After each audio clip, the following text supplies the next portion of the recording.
Today the topic is investigations of diabetes mellitus, and which is very important. Investigation of diabetes mellitus.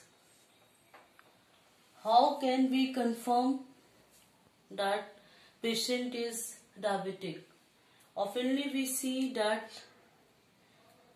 measurement of one-time plasma glucose level.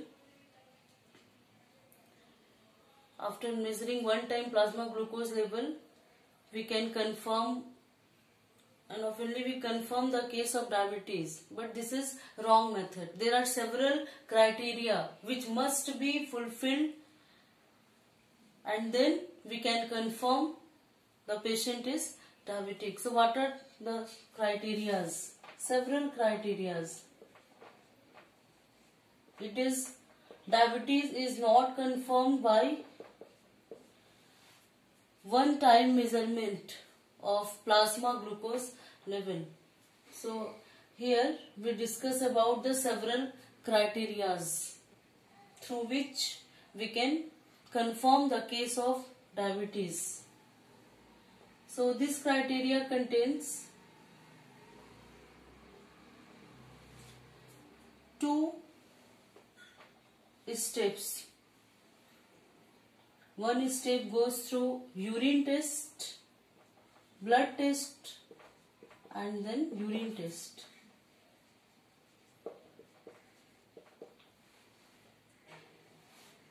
Blood test.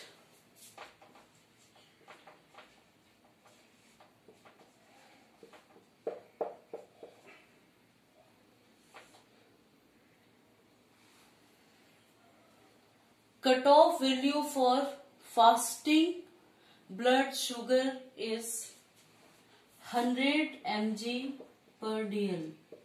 Cutoff value for fasting blood glucose is 100 mg per dl.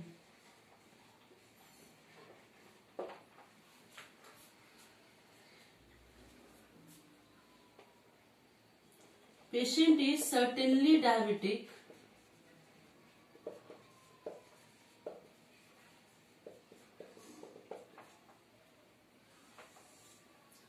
Patient is certainly diabetic when FBS, fasting blood sugar level, is greater than 126 milligram per deciliter.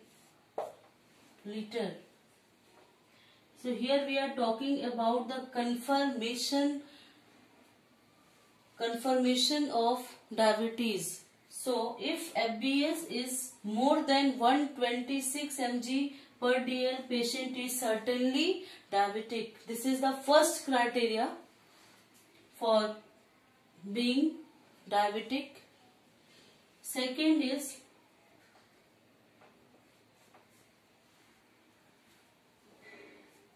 patient is instructed to take 75 gram oral glucose 3 hours before testing, and this is known as postprandial PP. If postprandial value is more than 200 milligram per deciliter,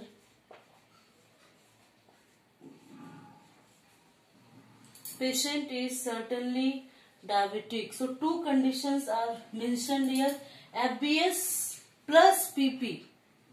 Both FBS more than 126 mg per dl, PP more than 200 mg per dl. These both conditions confirm the case of diabetes. This is the first criteria. Second one is when patient fasting blood sugar level lies between 100 to 102, if FBS lies between 100 to 126 milligram per deciliter, it suggests that there is increasing risk of developing diabetes mellitus. So patient is at high risk for developing DM. It shows the case of insulin resistance. So this variation denotes or suggests insulin resistance, IR.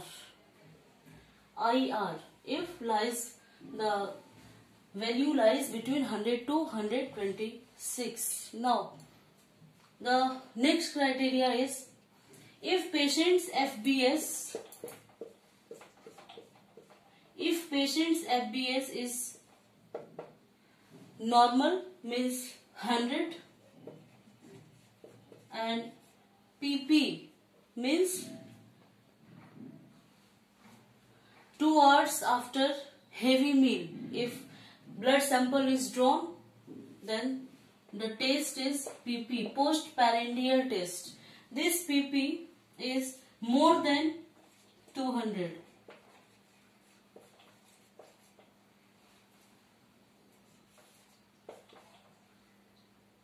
So what does it indicate?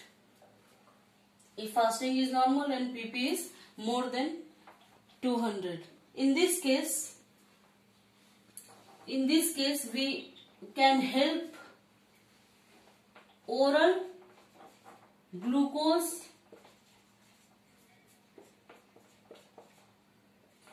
we can take help from the test known as oral glucose tolerance test, GTT.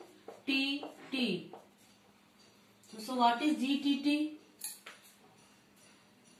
In this condition we can perform the test of glucose tolerance test, GTT. In GTT, patient is instructed to eat high carbohydrate diet 3 hours before testing. So first is postprandial PP, and 75 gram oral glucose must be taken by patients, and urine and sample of blood is drawn after 3 hours of after taking high carbohydrate diet. And second one, fasting blood sugar is assessed after taking 8 hours of sound sleep in night. So PP and FBS is considered in this case. And this PP and FBS is taken as per instruction, and this test is performed after taking high carbohydrate diet.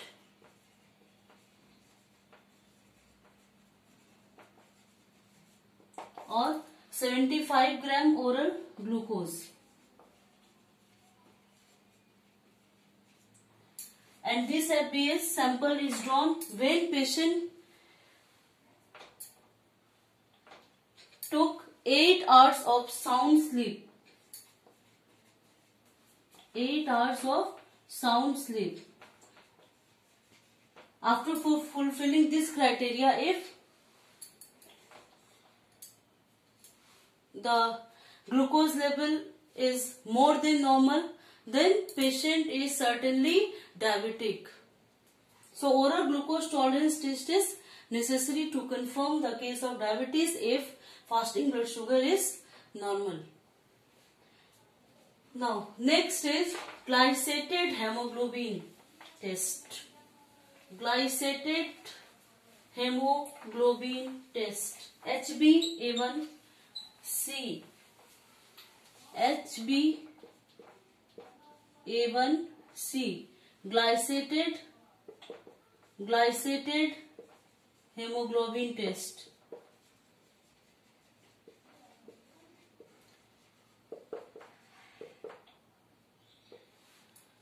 This test can estimate the level of plasma glucose for preceding 3 to 4 months. So we can get the report of plasma glucose level for preceding 3 to 4 months. And this is performed with the help of HbA1c. The level of HbA1c increased, it means diabetic control is poor. Poor diabetic control.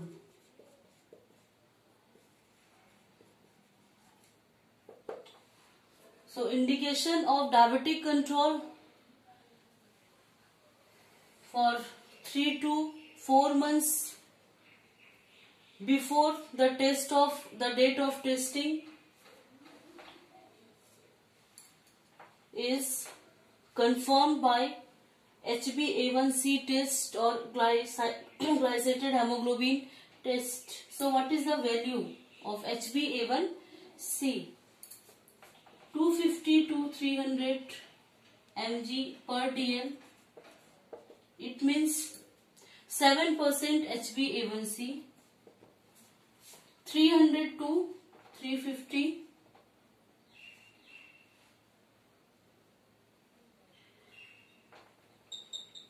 150 to 200 actually.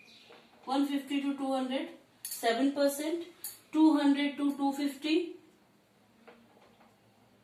8%. 250 to 300 mg per dl, 9%. 300 to 350 mg per dl, 10%. So we can find out the percentage, and if percentage is more than 6%, it indicates the poor control of diabetes. So it is very important test for assessment of control of diabetes. Next is insulin assay test. Insulin assay tests.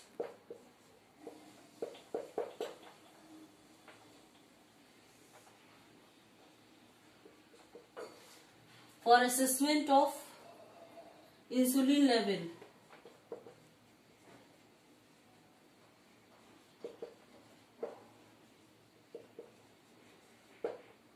I will proceed in next lecture.